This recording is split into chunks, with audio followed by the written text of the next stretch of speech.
जो शय आंसुओं में बहा दी जाए वो कभी भी दोबारा आँखों की जीनत नहीं बन सकती। फिर चाहे वो किसी की मोहब्बत हो, अदावत हो, तवज्जो हो, या फिर कोई लम्हा हो, या फिर कोई इंसान हो।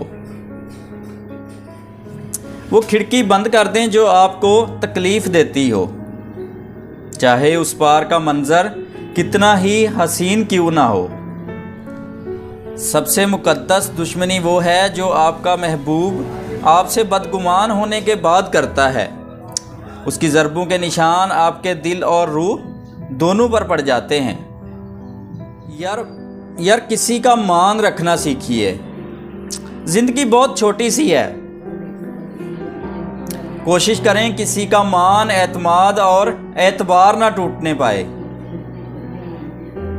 क्योंकि ये वक्त जैसा भी हो गुज़र जाता है, लेकिन किसी की दी हुई तलखियों के नक्श हमेशा बाकी रह जाते हैं।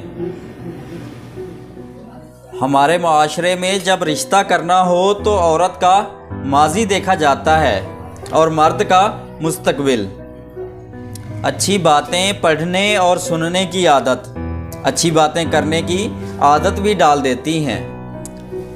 अच्छे लोगों की सोहबत में रहा करो, क्योंकि सुनार का कचरा भी बादाम से महंगा होता है। पाँव गीले किए बगैर इंसान समंदर तो पार कर सकता है, लेकिन आंसू बहाए बगैर इंसान ज़िंदगी नहीं गुजार सकता। इस दुनिया में हर चीज़ का मुतबादिल मिल जाता है सिवाय मोहब्बत के। मोहब्बत का कोई दूसरा मुतबादिल नहीं होता। इंसान किसी से तभी लड़ता और झगड़ता है जब उसे सामने वाले पर मान होता है कि अगर मैं रूठूंगा और इससे झगड़ूंगा तो ये मुझे मना लेगा।